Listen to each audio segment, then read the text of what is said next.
start spinning it. And he liked it. And by the way, a lot more people went to that shop. So he said, whoa, that's a great model. In the last 10 years, he has done 20 million revenue. Can you imagine that? Really? From spinning signs? That's right. And all along, I thought that, you're supposed to stand with a sign like this for people. No, he says if you twirl it, if you dance with it, if you got some great moves, people actually take a look at it while they're driving, and then they go to the shop that you're pointing out to.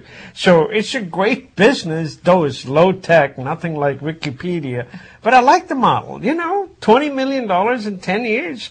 From such a low-tech business. Well, it sounds like he knows how to get people's attention. So that seems to be working. Here's something that caught my attention. The iPhone 4S is really popular. Everybody wants to get their hand on the latest, greatest technology, including our friends in India. But guess what? It will cost you 35% more in India to buy an iPhone 4S than it does here in the United States, or even compared to Singapore and Hong Kong, other major places in Asia. And so there are a lot of people who are really upset about this in India. They've been tweeting about it, talking about it, saying, India has 600 million active users on the world's second largest mobile phone market, okay? But Apple ships fewer handsets to India than they do to Norway, a country with 1/3 the population in their national capital region. So, come on.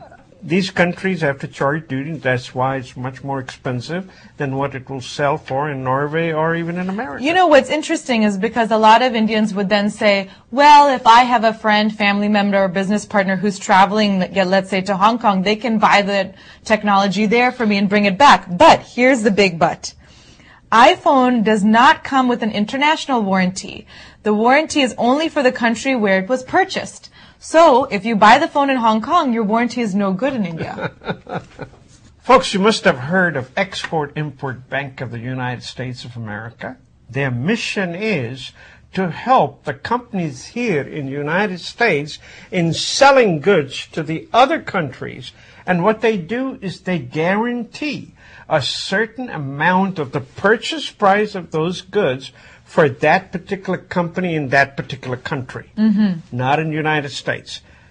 Export-Import Bank is only for exporting and or for importing. It's not for local businesses to take care of this. So now the Air Transport Association of the United States of America is pretty angry at the Export-Import Bank because they're guaranteeing a loan in the amount of $3.4 billion to Air India.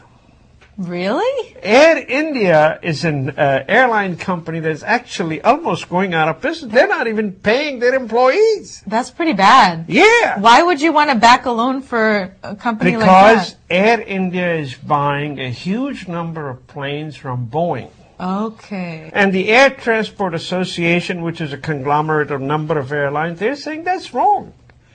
You can't prop up an airline that's going under. So, but folks, it actually tells you that so much of this loan, and I don't know, Export-Import Bank, I assume they have their own money, or maybe they are living on the grants from the United States of America. But if they are making money, this is not a business model that I will suggest. The entire world is growing on the backs of some of these guarantees that I don't think even show up in the budget. If these guys go bad, just like Solandra did, Energy Secretary says, well, I'm sorry, it didn't work. Try that in the private companies and see how long you have your job. Yeah, it's not good business. It's not good business, but these guys, they just think, no, we got to sell these planes, we got to give these unions their jobs, and Export-Import Bank needs to take the fall. I don't like that business model, do you? No, I don't see how it can be sustainable either. That's right. Many of you have probably experimented a little bit with e-books. Whether you have a Kindle or a Nook or an iPad, it's becoming more and more popular to read books digitally instead of carrying around heavy paper books. But did you know there's one segment of the market that has been almost untouched by e-books, and that is children's books.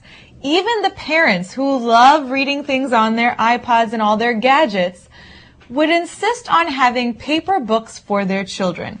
They really think that, you know, it's important for a child to get the entire experience, hold the book in your hand. The size and shapes matter. The experience of sitting closely with the parent and reading a book is a really intimate one and an important one in a child's life. So here's the example. Children's books are 5% of the total annual sales of children's books are actually ebooks, compared to 25% in categories of adult books. So you can see it's just a small number of children's books that are really being delivered electronically. And there's even a question of, is there anything lost by taking a picture paper book and converting it into an ebook?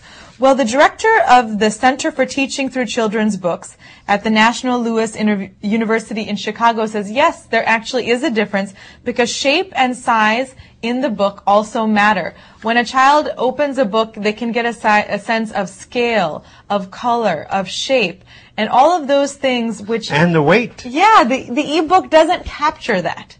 And so there is something to be learned from holding a paper book, and there's something lost when you switch over to ebooks. So, I don't know. I'm still a paper book person. I can't see reading Archie.